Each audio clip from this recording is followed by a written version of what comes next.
Hi friends, welcome back to my channel. My name is Kristen, this is Intentional Living, and today we are starting our wedding series here on my YouTube channel because a lot of you have been asking about wedding planning, and I thought it would be a good idea to post some videos about the process that Colin and I are going through and take you along with us. So I went through and kind of laid out all the different types of videos that I hope to make for you all, and today I thought I would start at the basics with just how Colin and I met and just how he proposed, and go into kind of the first steps of what I've been doing for wedding planning. And then we'll get into more of the specifics about wedding planning in future videos to break down all the different things I did to, or am doing, to plan my wedding, and just kind of share what I've learned in the process and show all the DIYs that I'll be doing for the wedding as well. So to start us off, Colin and I met when I started working where he was working, and I had just moved to Raleigh, North Carolina, and my boss actually tried to set me up with him,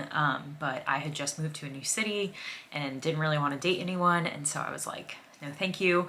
But we did become friends and were work colleagues, and after like a little over a year, we did end up starting to see each other around my birthday in 2019, so that would be November of 2019. After we had been seeing each other for a little bit, he asked if I wanted to go to Asheville, North Carolina to see the Biltmore at Christmas time, because the Biltmore house is really pretty at Christmas time, and they do tours and music, and so we decided to go on our first trip to Asheville, and that's where he asked me to be his girlfriend. So that was about a month after we had started seeing each other, which was pretty quick, but just felt right. So I said yes, of course, and we started dating in December of 2019. So we started dating at the end of 2019, and as you all know, by March of 2020, we had a worldwide pandemic, and so Colin and I ended up spending a lot of time together and getting to know each other really quickly, because work really slowed down for both of us, and we spent a lot more quality time together. And we actually moved, we were both moving in 2020 around, I think, April or May, and we ended up living in apartments that were on the exact same street, which was not on purpose, but was a happy accident. And so we ended up living like 4 doors down from each other for about 2 years, from mid 2020 until mid 2024. No, mid 2022. And in 2022, we decided to move in together. And so we are renting the house that we are in now. We've been renting it since April of 2022. And we have just lived together ever since. And when we decided to move in together, I kind of already was thinking like, this is my person, obviously, because that's a big step to move in with someone. And so I already was pretty sure that I wanted to marry Colin, but living together really helped solidify that. And we just kind of saw what it was like to have a life together, and that just solidified it even more that he was the person I wanted to marry. And Colin proposed in November of 2023, and we'll get more into what that looked like, but he said he knew for sure that he wanted to propose in like June of 2023, so he started planning the proposal in about July of 2023. So from July to November, he was planning the proposal, getting the ring, all of that, and then we got engaged at the end of 2023. So for the actual proposal, my birthday is in November, and so it was going to be my 30th birthday in 2023. And so I knew he was planning a big birthday weekend. He had kind of blocked our calendar for the whole weekend, and on my actual birthday, we went out to a nice dinner. But for the weekend after my birthday, he wouldn't tell me what we were doing. He just said, block your weekend, I'll let you know what you need to wear and where to be. And so I said, okay.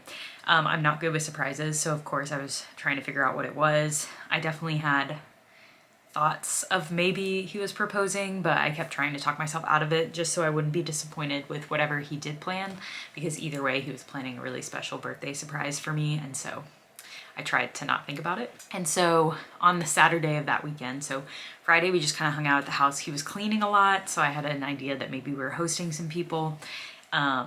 But Saturday morning I woke up, I went to the gym like I do every Saturday, and when I came home he was like, take a shower and you're off to your first activity. And I was like, where am I going? What do I need to wear? And he was like, you're going to a spa. And he had booked me like an amazing hour-long massage and a 30-minute like bath soak. So, which I'd never done before, but it was like the nicest spa I've ever been to in my entire life.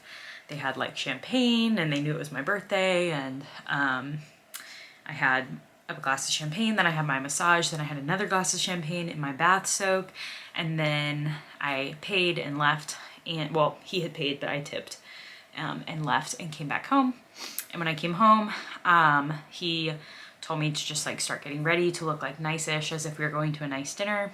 So I got ready, and then we left the house and we were driving, and I was trying to figure out where we were going, and we ended up going to this really beautiful mill in Raleigh. And he was like, we're doing a tour of the mill, because we had gone to the mill a bunch of times, but we'd never taken a tour of it, and it's a historic mill.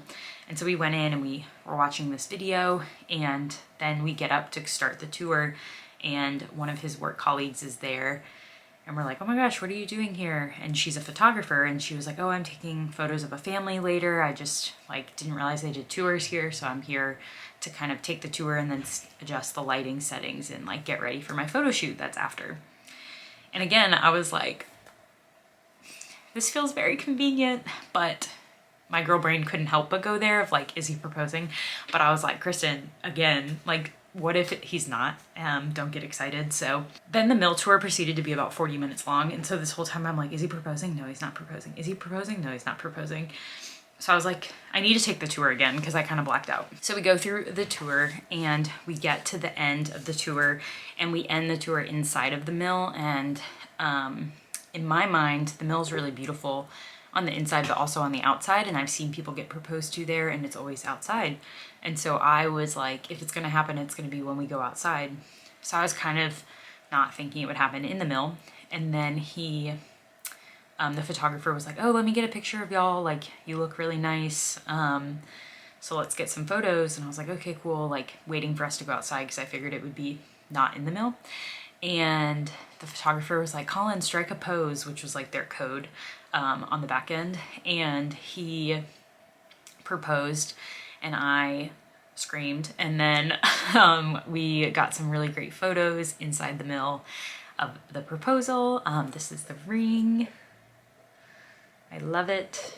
It's so great. And took some photos. It was really nice that we knew the photographer, because it was a lot less awkward. And then people who were giving the mill tour like knew that this was happening, so they came in and congratulated us. And then we spent the next hour taking photos all around the mill.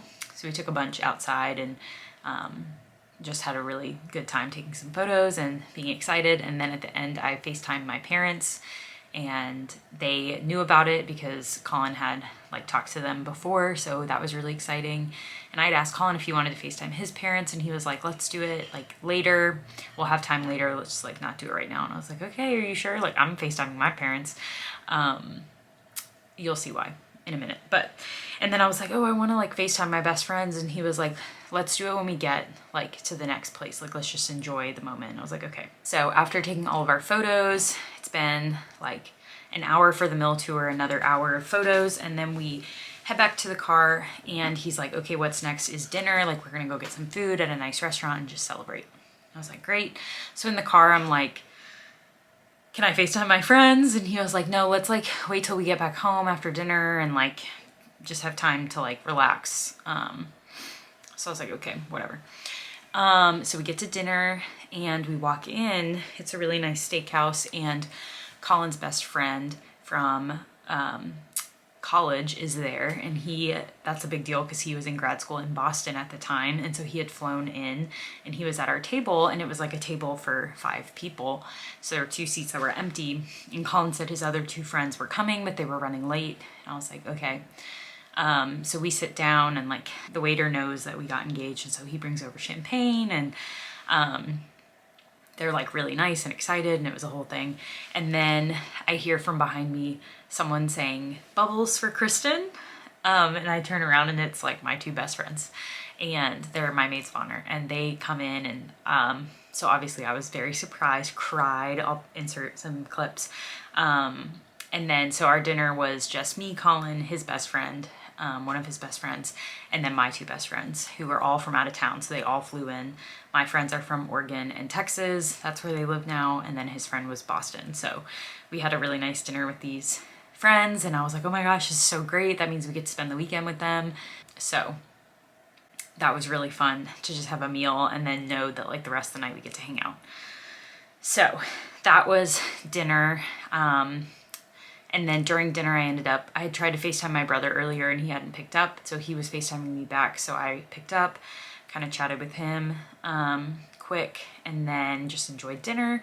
And then after dinner, we go to the car and we're heading home. And I was like, oh, like, I bet some people are at the house because he had been cleaning. So I figured like our neighbors maybe and like our Raleigh friends would come over and then we'd like hang out with our out of town friends who were at dinner.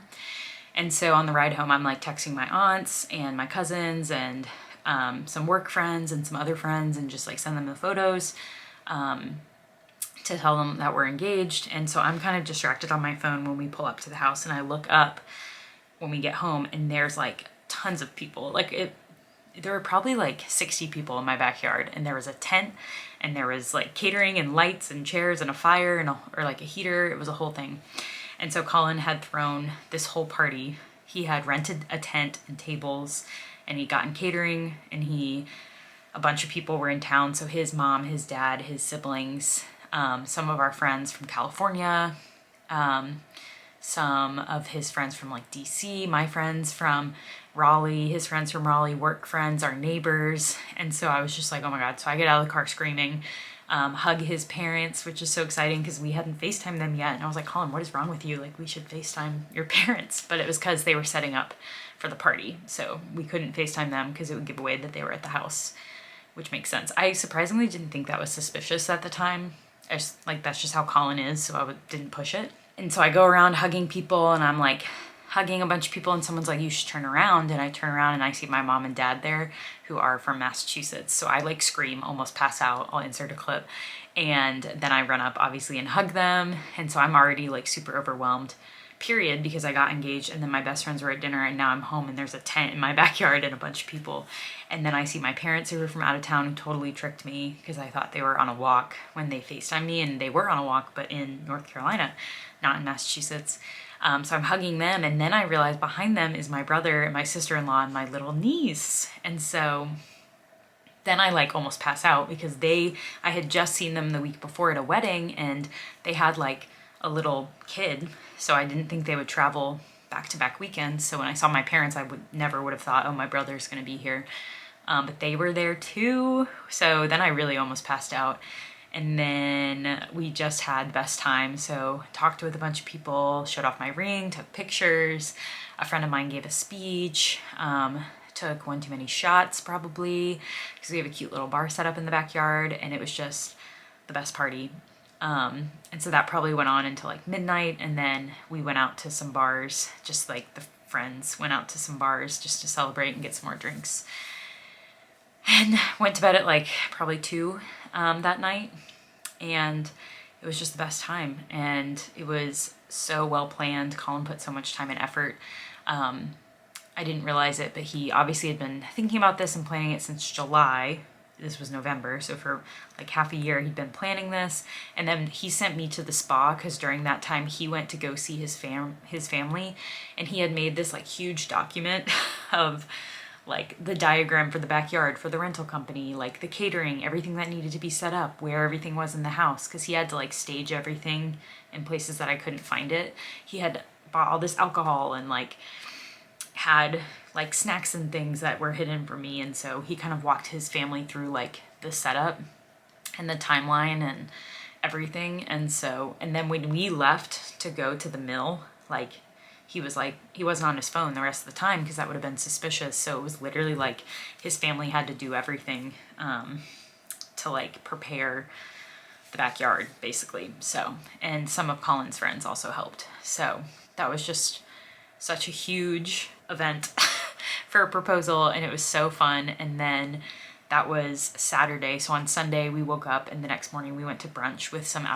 all of our out of town friends went, and then my family and his family went. So we got to like spend some more low-key time with them. And then one of my friends and a couple of Colin's friends left, and then Colin's family left. So then we spent the rest of Sunday with my family and one of my other out-of-town friends.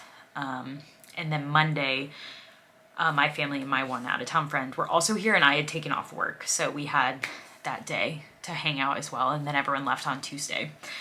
And it was just so much fun. And I think on Sunday, my parents gave us an engagement gift, which I'll show. It's so cute. They gave us this basket that's full of 6 wine bottles, and each wine bottle is supposed to be opened on like a different occasion. And so, spoiler alert to future videos, we've opened 2 of the 6. One was when we booked our venue, and then the second one that I opened was when I found my dress. So we've opened 2 of the 6, and the other ones are when we pick our cake, when we mail out invitations, on my bachelorette party, and then when we're 1 month away from the wedding. So I thought that was a really sweet gift. Yeah, it was just the best time, the best proposal I could have asked for, and that's the full story for anyone who wanted to know. So everyone give a round of applause for Colin in the comments for planning such a great proposal. I'm not used to talking this much. Okay, so that was a proposal. Now let's talk wedding planning. So first steps, what did I do after we got engaged and we started thinking about wedding planning? First of all, I started immediately going on Pinterest, like the next day, just like looking at colors and different things. And Colin was like, had put so much effort into planning the proposal. He wasn't quite ready to jump into wedding planning. So I did a lot like initially on my own, just because I was so excited, and he was excited too, but he had just done this whole shebang. So, he was like more tired than I was, I guess, at that time. So I would say we started talking about wedding planning in November, because we got engaged in early November, and we started talking about wedding planning in November, December, but we didn't make like any moves until January. So the first thing we had to think about was our timeline and our location. So how long did we want to be engaged for? What month ideally did we want to get married in? And for me, that really depended on where we were getting married. So we had kind of brainstormed 3 potential locations for our wedding. The first being Raleigh, because that's where we live, and it has a major airport, like it would be easy for people to travel to. We love Raleigh. So, and if we got married in Raleigh, we could probably get married any time of year, because it's, you know, I probably wouldn't have chosen winter just because of the holidays, but it's great in the fall, it's great in the spring, it's great in the summer. That was one. We also thought of Asheville, because that's where we took our first trip together, and we've gone back on anniversaries and things. And we were thinking maybe the fall or the summer for Asheville in the mountains. It's a little harder to get to, but it is important to us. The main reason we decided not to go with Asheville is we had some friends that were getting married in 2024 in Asheville, and so we have a lot of the same friend group, and we just didn't really want it to be redundant and like have 2 back-to-back weddings for that friend group in Asheville. And we definitely could have still done it, but we weren't like that committed to Asheville, I guess. And so the third option was the Outer Banks of North Carolina. Because there was a family connection for both of us. Colin's family used to vacation there when he was little, and then my family currently vacations there every summer. And it's far for everyone, so Colin's family's in North Carolina, but it's still like a 7-hour drive for them. And for my family, it's obviously a flight and a drive, so we figured it was just like inconvenient for everyone, so it was kind of more of a destination wedding. So the Outer Banks we decided was our preference, but it's more expensive, so we didn't make that decision for real, like for sure, until we had talked budget. So, and looked at venues. So the next step that we did is we kind of were like, okay, our preference is Outer Banks, and then our preference would be to do it in the summer, because then people can make a vacation out of it and stay. Because if you go to the Outer Banks in the fall, it's really beautiful, but it's not really a beach. It's not really a time where you can go and lay on the beach. So we had thought summer, and since we had gotten engaged in November of 2023, we felt like the summer of 2024 was a little fast. That would be like a 6 to 10 month wedding planning time frame. And since it was a destination wedding and people would have to fly and get hotels, and we would have to make several trips to the location, it made more sense to have a longer engagement. So we decided if we did the Outer Banks, we would do summer of 2025 to give us a 1.5 years to plan, which some people had thoughts on, that is a long engagement, but for me it made sense. I do wedding planning in my day job, and to do all that in 6 months would be stressful, and I have other things. I work full-time. I obviously have Etsy and YouTube, and doing wedding planning on top of that, like something would have had to stop, and I didn't want to do that to myself. So we started with Outer Banks, and so the first thing we did was reach out to some venues there. and to get pricing. And I'm gonna have a whole, my next video is gonna be about budgeting, and then I'm also gonna have a whole video just on things that you should think about when you're looking at venues and like venue selection and all, like going into a lot more depth about what I did to choose a venue. But on a high level, I reached out to some venues, got some pricing, and took all that into consideration for when we made our initial budget, which again, I'll break this down way more in the next video. But from a high level, I did put together an initial budget for the venue we wanted. So we kind of narrowed it down to one venue on the Outer Banks just because there's not that many.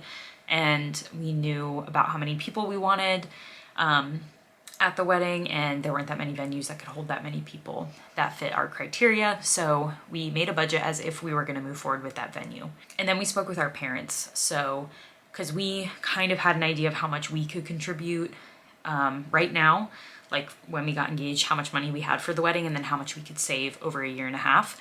And then we needed to talk to our parents to see if they wanted to financially contribute at all, and if so, how much. So we spoke to both of our families just to see, like, if neither of them wanted or could financially contribute, like that would have been okay with us. We just probably wouldn't have been able to afford the Outer Banks, so we would have done a Raleigh wedding.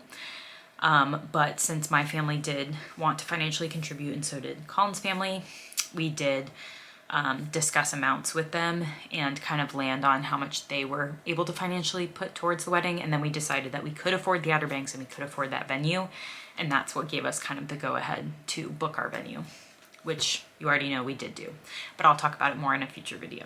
In our conversations with our parents, we also got their thoughts on venues and questions that we should be asking and things like that. So we did share, especially with my parents, we shared like a couple other venues that we were looking at and kind of why we weren't thrilled with them, and they agreed with pretty much everything we said. So that was kind of those early conversations to get us started with wedding planning. Something else I did to start with the wedding planning process was that I bought a wedding planner.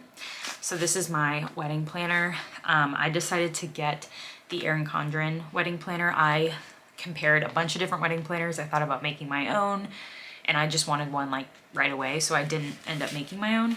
And I also got the folio like cover from Erin Condren. So this is what mine looks like. This is, I did a custom cover. So this is one of me and Colin's photos from the day we got engaged. And this is another photo of the ring. So that is the wedding planner that I purchased, and it is the Erin Condren. So I got this, and that was good. So I probably bought this in either November or December, and then I started it in January. So the first month is for January 2024, and then I just like, I got a 16-month one, so it goes from January 2024 to June 2025, which is the month that we are getting married in. After our initial conversations with our families, after we did our initial budget and all of that, we did decide on the Outer Banks in June. And then we obviously narrowed that into a very specific date, but those are kind of the first steps we took to get started. Is how long of an engagement, where do we want to get married, when makes sense for that location, are our parents on board, are they financially contributing? If they are, what is our overall budget for the wedding? And then start to get organized by, you know, buying a planner, start looking on Pinterest for ideas, and just kind of getting our ducks in a row to start executing on wedding planning. And like I said, I do plan events in my day job, so I do know a lot about events and event timelines and plannings and logistics, and that's why I wanted to make this series, because I do feel like I'm well qualified to help maybe shed light on how to plan a wedding, how to plan a big event, but also like my own advice and things that I'm doing throughout the process to kind of make it my own and share that with y'all in both information sharing, but also in like vlog style videos. So I'll have some videos like this where I'm just sitting and talking, and I'll have some videos that are more tutorial, like this is how you do the XYZ, and then I'll have some videos that are just behind the scenes vlogs. So even though I do events though, I did spend a lot of time watching YouTube videos about wedding planning and just like thinking about generally like what industry standard is for planning weddings and when people do certain things, and then I adjusted it to my own timeline. So I'm doing things not always on the timeline recommended by wedding planners or by people who have planned weddings in the past. And that's just to match my own style and the type of bride that I am, and knowing how I want to triage things and how I want to plan things for my own day. So I'll be sharing all of that with y'all through the wedding series.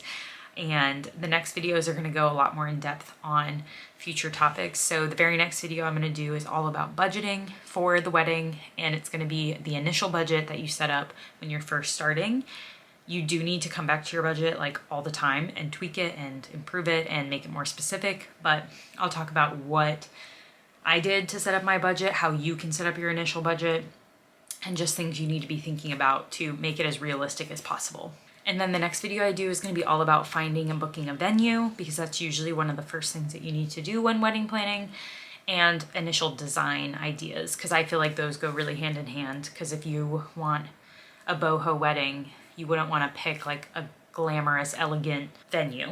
And if you're booking something on the beach, you might not want it to be, I don't know, desert themed. So just thinking of those things at the same time is really helpful for you to pick the right venue for you, knowing what kind of general design you want. So I'll talk you through what I did for that. And those are also some of the first things I did when I was wedding planning. Those are the next couple videos I'm going to be posting on my channel, hopefully every Tuesday, Thursday, and Friday for the foreseeable future. That is my goal. And so it'll be a mix of wedding videos and my normal cash stuffings, cash unstuffing videos. So they'll always be organized by a playlist. So if you want to go down below and just select the playlist you're most interested in. So if you want to just watch wedding series videos, you can go down, check my wedding series playlist, and that will have all the wedding related videos for you right there. So thank you for watching my first wedding series video. Please let me know down below what you're most excited to see or hear about in my series. Give me any ideas that you have of videos you want to see,